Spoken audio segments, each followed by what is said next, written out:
More neon signs, Ian. Is that truly what the world needs? I know I've already done a plethora of neon sign tutorials, but including this one for kind of a more complicated three-dimensional neon sign. But the problem with it is a pain to make. It takes quite a while, and so I went ahead and I made every single one, all the uppercase, all the lowercase, all the numbers and the question marks and all of that. And this took, you might be thinking, oh, I'm sure he came up with some clever, I found no clever way to do anything. I just ham-fistedly brute force this entire process.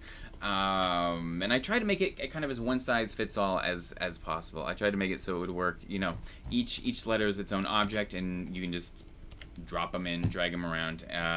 But to make it work with like both Cycles and Eevee, it was a little bit of a trick. And so I'll walk you through some of these node setups real quick. So you click on your letter, and let's go into the material settings. First, you can change the core glow. Let's make it like a blue, and there's an outer glow to just kind of add some softness. I like making that kind of a darker version, though that could just be superstition. There's also a backplate, which you can toggle off and on between by going between 1 and 0. It's just in the node setup. It's just toggling between, you know, the backplate and a completely transparent shader. It's a fun thing to be able to do. But a lot of this stuff is happening in Glass. I just added this little setup for dirt.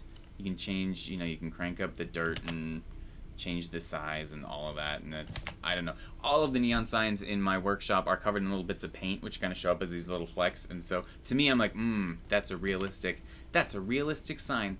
I think the blue is maybe a little bit too blue. Yeah, that's better.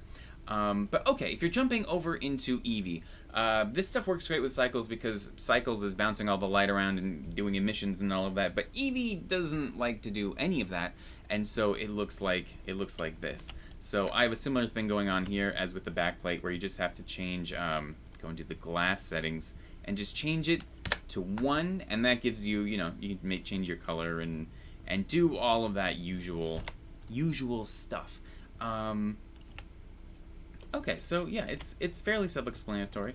I did not wire up the lights for you because I don't know what you're trying to write. However, it is really easy to wire up the lights. So you just grab one of these curve handles here, line it up with the rubber insulator, and just control right click, and it'll just extrude out to there. I like this method because, like, it kind of gives you a nice, like, kind of firm, kinky, like, cable. All cables in CG are always these, like, perfect curving things, and I like that these kind of have a mind of their own. I also like to kind of, like, you can drape it across, like, the different supports and things. Oh, I guess I kind of missed it.